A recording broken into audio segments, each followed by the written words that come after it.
देवघर के पेड़ा बड़ा नामी बोलो मरवा ले ले ही आइब जी। देवघर के पेड़ा बड़ा नामी बोलो मरवा ले ले ही आइब जी।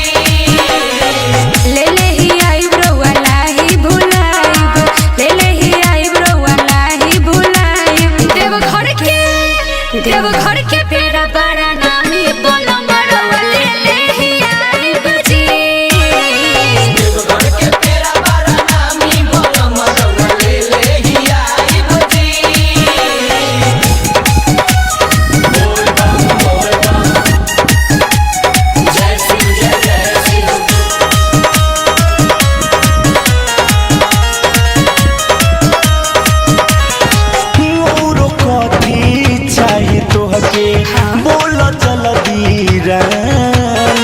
जाए में देवघर देर हो जाए होई है नाराज भोले दानी।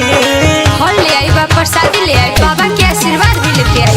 ए सोया बड़ा बढ़िया होला ओहा के संखा बोला, हमरो खातिर ले ले आइब, पहले के मन बड़ा होला। तोहर बतिया याद रही रानी, तोरा ला सब कुछ ले आ देबो ये रानी। देवघर के पेड़ा बड़ा नामी बोलो मरवा ले ले ही आइब जी।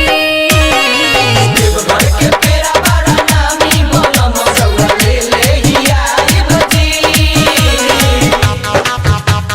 बोल बम जय शिव जय जय शिव।